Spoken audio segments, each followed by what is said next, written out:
family. We learn things like this. Religion teaches us that a woman is supposed to be submissive to the husband, and a man is the head of the family and should take care of the family. This is what religion teaches. Then coming down to the community, to the society at large. Communication, we all know, is very important. Now let me take for instance, you may be an Igbo, you may be an Hausa, or whatever, whichever ethnic group. It doesn't make you not choose that religion section you want to be. You can be a Christian, even if you're an Hausa. You can be a Muslim, even if you're an Igbo. Here we exchange different kinds of language. You learn mine, I learn yours. Communication is best in terms of society. Okay, can I talk from here? Yes. Good evening, everybody.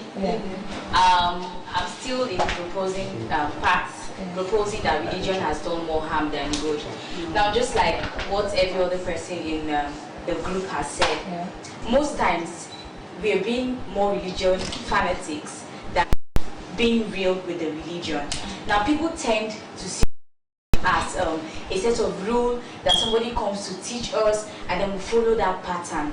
We forget to know that before seeing somebody as a Muslim or as a Christian or as a Buddhist or as any other religion the person practices, the person is first a human being. So we need to follow whatever it is our religious leaders do, and then thereby making it look like the other person is not important. Be a Christian. You can grow up from a Muslim background and you choose to be a Buddhist. So there is nothing that has to do with you being forced or feeling inferior or having inferiority complex because you are a particular tribe and you're practicing a particular religion. And let's have one person here from the opposite side. Talking about the wickedness of man. I beg your pardon. Yes. No. You are talking about the wickedness of man. It is in everybody. Yes. Let me tell you something. I is irritating. I believe you all here attend one churches or the other.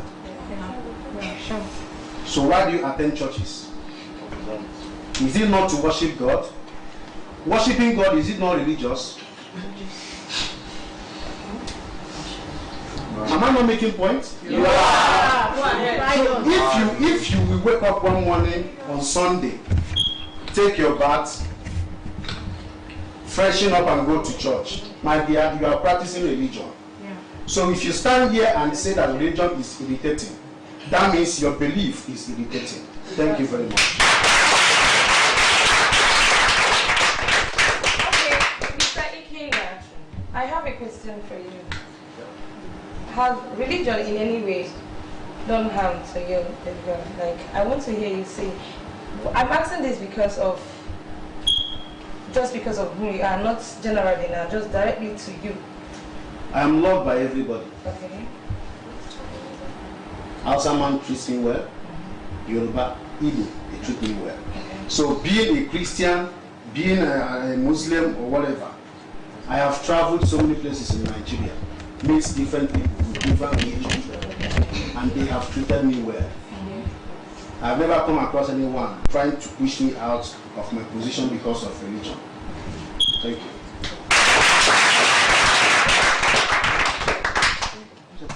So, do anybody have any other thing to say? Yes. Okay, please, let's hear. Good evening, everyone. I'll just make it short and simple. Okay. What I want to say is, actually, most of us have this fear of the unknown.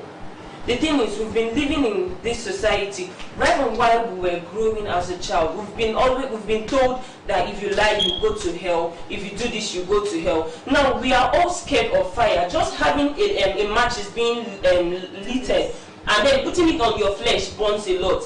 Let alone when you actually put into as in fire, that you're being surrounded by fire. This is something we've been growing with. This is what they told us, and this is what we are living by. Now we are just being scared of the unknown. Like he said something, that religious brings unity, coming to church, you cannot actually justify that 80% of everybody coming to church are just coming to serve God. It is not certain, like it can't be calculated that way. So obviously we should divide it mathematically. You're actually going to have either 10 or 5% of the people in church coming to serve God.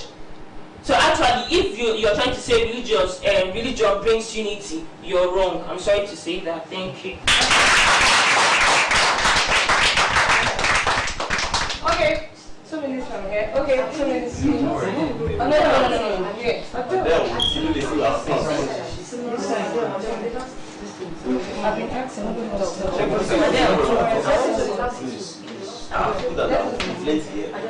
Good day, everyone. Good day, Mama. School and home safely. And what else I love about it was the variety. They had movies, they had talk shows, and I love the music. I'm a music person, so the music was amazing. I'm glad my friend told me about King's Prime TV.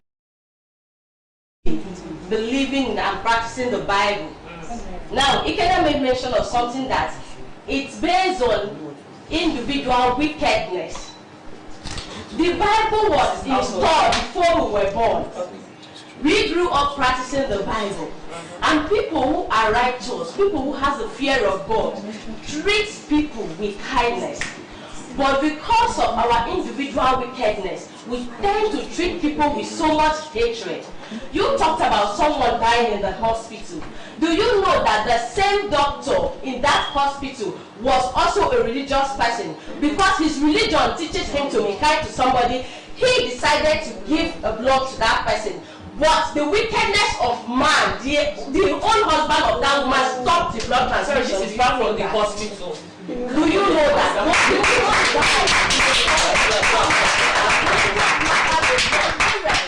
What you said. Because today we are all standing here, we are living beings because of the religion.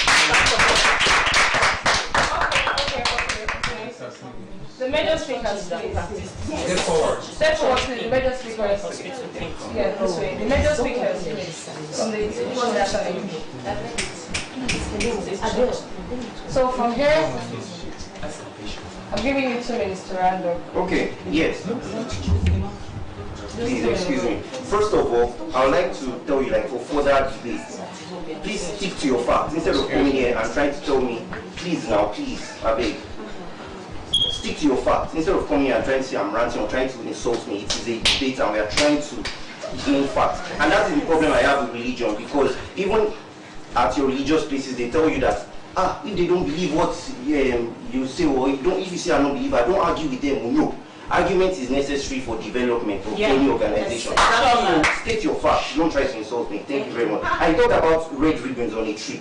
That is the problem with religion. Religion came, we had our civilization, Nigerians. We do not know our history, and that is why we talk like this. We had our civilization. Red ribbons on a tree signified that this is my land. Please do not touch this. And it was always safe. It was beautiful. We never died and we had our civilization. You said it unifies people. It doesn't unify people in the sense that we have, it unifies on, please listen, it unifies only people with same beliefs. It does not unify Nigeria. Muslims are on their own, Christians are on their own, traditional people are on their own. How do you say it unifies Nigeria?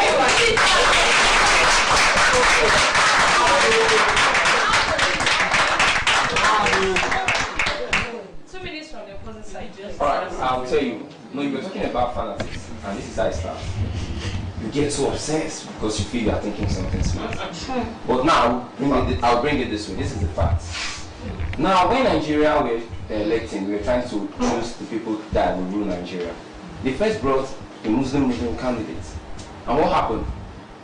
The masses rise up against it and said, hey, we cannot have that because we need unity in our religious stuff. Well done. And that was the reason they had to go back and do another primaries, and then they brought in a Muslim Christian candidate.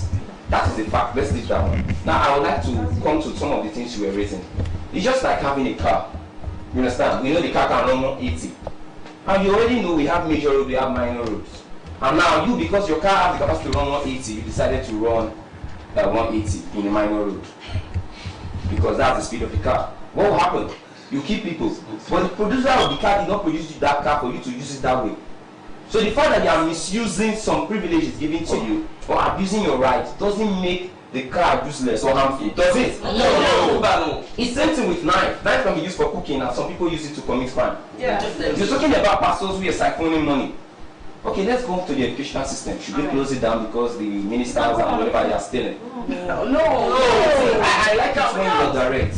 Don't be biased in your judgment. Because I'm not biased. Of course, in religion,